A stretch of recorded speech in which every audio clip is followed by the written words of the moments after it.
جو کہتے ہیں جی ٹیکس نہیں دیں گے. یہ نئے لوگ نہیں آئے ہیں. تمہاری عقل چرس پی پی کے خشک ہو گئی ہے. تمہیں پتہ نہیں ہے کہ کیا ہوتا ہے قوموں کے اندر. تمہیں یہ نہیں پتا کہ ٹیکس دینے کا مطلب کیا ہے. تمہیں یہ نہیں پتا حکومت کیا ہوتی ہے, حکومت کی ذمہ داریاں کیا ہوتی ہیں. تم جب وزیر اعظم تھے تو تم نے 6 کنال کا پلاٹ بہار کے اندر پیسے لے کر, گورنمنٹ کے پیسے خرچ کر کے وہاں ایک بہت بڑا سفید محل بنایا. کیا وہ کس لوگوں کی نظروں سے چھپا ہوا ہے کہ تم جو ہے وہ کیا گل کھلاتے رہے ہو؟ تمہارا کاروبار کیا ہے؟ تم کیا کرتے ہو؟ کون سا بزنس ہے تمہارا؟ تمہارے بچوں کا کون سا بزنس ہے؟ تمہارے باپ کا کیا بزنس تھا؟ وہ بتاؤ نا قوم کے سامنے. ذرا ریکارڈ میں لاؤ. ذرا فہیم ربانی کا بزنس بتاؤ, ذرا فاروق طاہر کا بزنس بتاؤ کہ کیا بزنس ہے ان کے. انہوں نے یہ محلات جو ہے, یہ 6 گاڑیاں ایک ایک ایم ایل اے کے گھر کے باہر کھڑی ہوتی ہیں. جائے آپ فاروق طاہر کے بعد ابھی کچھ بھی ہوتا نہیں ہے شاید, ابھی بھی 4 گاڑیاں نیچے جو ہے وہ ڈب میں کھڑی ہوں گی, اور پورے جنگل جو ہے ان کے کاٹ کے ان کی گیلیاں وہاں پہ پڑی ہوئی. کیا گزرتے ہوئے ہمیں نظر نہیں آتا ہے؟ اور تم باتیں کرتے ہو جی ٹیکس نہیں دیں گے. ٹیکس دیتی ہے ہماری جوتی, بل دیتی ہے ہماری جوتی. جوتی بل دے گی انشاءاللہ تعالیٰ. کوئی بل نہیں ہے آپ بجلی کا, کوئی کسی قسم کا بل نہیں دیں گے. دیں گے یا نہیں دیں گے بتائیں ذرا آپ, ہاتھ کھڑے کریں. کیا بل بنتا ہے 6000 میگا واٹ بجلی پیدا کر کے, ڈیم بنا کے جگہ جگہ نیلم سے لے کے تو بھیمر تک جو ہے وہ 1 درجن سے زیادہ جگہوں پہ دریا روک کے ڈیم بنائے ہیں. نہ پانی کا قطرہ, نہ بجلی. اور اس میں سے 400 میگا واٹ اگر ہم بجلی مانگے تو ہم انڈیا کے ایجنٹ ہو جاتے ہیں, ہم مودی کے ایجنٹ ہو جاتے ہیں. اور یہ 2 خرب اور 40 ارب روپیہ ڈکار جائیں, یہ پوری کی پوری ریاست کو بیچ دیں, یہ اس پہ بار لگوا دیں, یہ جو ہے وہ اندرون خانہ معاہدے کر لیں, یہ باشندے ریاست اور سرٹیفکیٹ پاکستانیوں کو ایشو کریں, یہ لیز میں زمینیں, یہ سیاحتی مراکز پاکستانیوں کو اور فوجیوں کو دیں, ان کی حکومتیں فوج بنائیں, ان کی جو ہے وہ سلیکشن ایجنسیاں کریں, اور یہ محب وطن. اور ہم جو ہیں وہ غدار ہو گئے. اس لیے یہ باتیں اب کھل کے کرنے کی ہیں. ایک وقت ہوتا ہے, ہر چیز کا ایک وقت ہوتا ہے. پیغمبر اسلام جب اسلام لے کر آئے تو انہوں نے اسلام کی نرم جو چیزیں تھی, جو آسان چیزیں تھی, وہ لوگوں کے سامنے رکھی کہ آپ نے یہ کرنا ہے, آپ نے یہ کرنا ہے, آپ نے یہ کرنا ہے. لیکن جیسے جیسے معاملہ آگے بڑھتا گیا تو وہ ساری قوم کو ایک ڈسپلن میں لاتے گئے. انہوں نے کہا یہ چیز پہ پابندی ہے, یہاں پہ پابندی ہے, یہاں پہ پابندی ہے, اس پہ بولنا ہے. تو بتدریج جو ہے وہ چیزیں آہستہ آہستہ انہوں نے اپنی امت تک پہنچائی, اپنے لوگوں تک پہنچائی, اور پھر ایک نظام نافذ ہوا. تو ایک وقت تھا کہ جب ہم یہ کہتے تھے اچھا جی ان کو سمجھاتے ہیں, ان سے گفتگو کرتے ہیں. لیکن اب یہ گفتگو کا وقت نہیں ہے. اب 2 قافلے بن گئے ہیں, جو چوروں کے ساتھ ہے, جو ڈاکوؤں کے ساتھ ہے, جو یزید کے پتروں کے ساتھ ہے, وہ ایک طرف کھڑا ہو جائے گا, اور جو حسینی قافلے کے ساتھ ہے, جو عوام کے ساتھ ہے, جو انسانوں کے ساتھ ہے, وہ ایک طرف کھڑا ہو جائے گا. اب درمیان والی کوئی جگہ باقی نہیں بچی ہے, کسی درمیانی جنس کی کوئی گنجائش نہیں ہے. اب ہم ایک ایسے سٹیج پہ آگے گئے ہیں کہ جو بھی درمیان میں کھڑا ہوگا وہ بدترین منافق ہوگا. اس کو یا اس طرف کھڑا ہونا ہے یا اس طرف کھڑا ہونا ہے. اور یہ برادری کنبا قبیلہ میرے دوستوں اور میرے ساتھیوں, یہ نہ کسی مذہب میں ہے, نہ جمہوریت میں ہے, نہ کسی اور اخلاقی کوڈ میں ہے. یہ صرف پہچان ہے. اور یہ قرآن میں واضح طور پر لکھا ہے کہ آپ کو قبائل میں اور قوموں میں اس لیے تقسیم کیا گیا ہے تاکہ تم پہچانے جا سکو, تمہارا تعارف ہو سکے. اس کے علاوہ اگلے لکھی ہوئی ہے کہ تاہم اللہ کے نزدیک عزت والا وہ ہے جو متقی ہے, جو پرہیزگار ہے. رشوت, سفارش, سود, مجرمانہ خاموشی, برائی دے کے چپ ہو جانا, غیبت کرنا, غلط بندے کو ووٹ دینا, یہ پرہیزگاری نہیں ہے. چاہے آپ نماز پڑھتے ہوں, چاہے آپ مسجد میں جاتے ہوں, اگر آپ برائی دیکھ کر منہ پھیر لیتے ہیں اور کہتے ہیں یہ میرا معاملہ نہیں ہے, یہ عثمان کا معاملہ ہے, وہ جانے اور دوسرا جانے, تو آپ جو ہے وہ اپنے مذہب پر پورے طریقے سے عمل نہیں کر رہے ہیں. نماز نے آپ کا کچھ نہیں بگاڑا, نماز نے آپ کو کوئی تبدیل نہیں کیا. جب پیغمبر کہتے ہیں کہ برائی اور اچھائی کے درمیان فرق نماز ڈالتی ہے, تو آپ کی نمازیں کس کام کی ہیں جب آپ کو برائی اور اچھائی کی تمیز ہی نہیں ہے؟ آپ کے روزے کس کام کے ہیں؟ آپ کی عبادات کس کام کی ہیں جب آپ پیغمبر کے طریقہ کار پر نہیں چلتے ہیں؟ جو یہ کہتے ہیں تبت یدا ابی لہب وتب، میرا سگا چاچا ابو لہب تباہ ہو جائے، اس کے ہاتھ ٹوٹ جائے۔ سگے چاچے کے بارے میں قرآن مجید میں یہ سورت اتری ہے، آج ہی جا کر دیکھ لیجئے گا۔ سگے چاچے اور سگے چاچی کو اس صورت میں جو ہے وہ باقاعدہ وعید سنائی گئی ہے اور ان پر لعن طعن کی گئی ہے۔ یہ پیغمبر کا شیوا ہے کہ برائی جو ہے وہ آپ کے گھر میں کیوں نہ ہو، وہاں برادری نہیں آتی ہے، وہاں قبیلہ نہیں آتا ہے۔ آپ اپنے دل میں ٹٹول کر یہ پوچھیں کہ گزشتہ 75 سال کی محرومیوں کا سبب ہمارا یہ رویہ ہے۔ سردار صاحب ساڑھے، سید صاحب ساڑھے، پیر صاحب ساڑھے، راجہ صاحب ساڑھی برادری نے اے اتھو ملک نہ جیتی جان، اتھو گجر نہ جیتی جائے جی، ساڑھی برادری نے ایک سیٹ ہے۔ اے 75 سال تو جڑی برادری نے سیٹ بچانیا آج جناب علی سارا کچھ اتھا جو جا رہا ہے۔ یہ میں آپ کو دعوے کی بنیاد پہ کہتا ہوں کہ یہ جو جس خوبصورتی کا آپ چرچا کرتے ہیں نا، یہ خوبصورتی پاکستانی فوجی اس کو دیکھ چکے ہیں، ان کے منہ میں 75 سال سے خون لگا ہوا ہے، ان کے لیے یہ نکے شکے یہ دولت کے انبار ہیں۔ وہ آپ سے نہیں پوچھیں گے، وہ آپ کو لفٹ نہیں کرائیں گے، وہ ان کو بھی لفٹ نہیں کرائیں گے۔ یہ نیازی صاحب یہاں پہ سامنے انہوں نے 13ویں ترمیم کا جو ہے وہ مسودے پہ سائن کیے واپسی کے، تو جب پوچھا صحافی نے کہ یہ آپ نے کیوں کیے، تو انہوں نے کہا خدا کی قسم مجھے تو پتہ ہی نہیں میں نے کس پہ سائن کی، مجھے نہیں پتا ہے۔ یہ فائل جو ہے وہ لایا تھا اور اس نے کہا جی ادھر سائن مارے، تو میں نے سائن مار دیے۔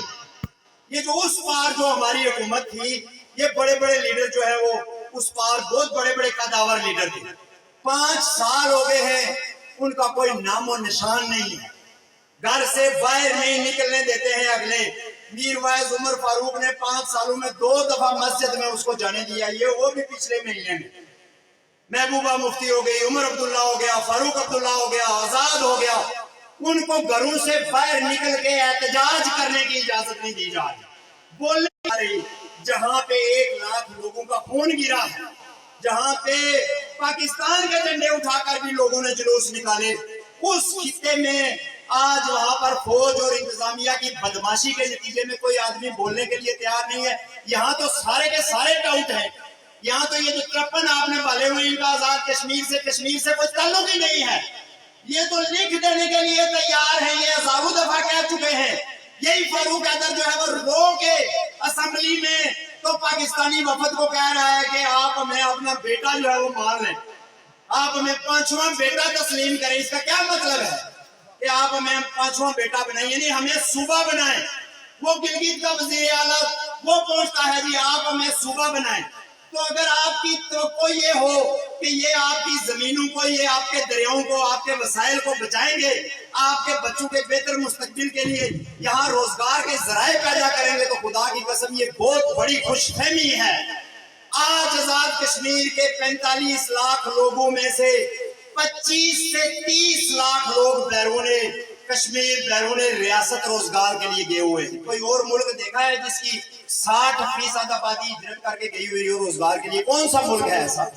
کوئی دبئی والے ادھر آئے ہوئے ہوں، کوئی ایک بندہ ہی بتا دے کہ دبئی کا فلانا شیخ جو ہے وہ منڈول میں اس نے چائے کا ڈھابا لگایا ہوا ہے، یا کوئی یورپین کو کوئی انگریز بتا دے، یا سری لنکا کا بتا دے، یا کوالالمپور کا، کسی جگہ کسی دنیا کے ملک کا مجھے کوئی ایک بندہ بتائیں کہ جو اس خوبصورت سرزمین میں میں بھی اپنا رزق یہاں سے لوں گا۔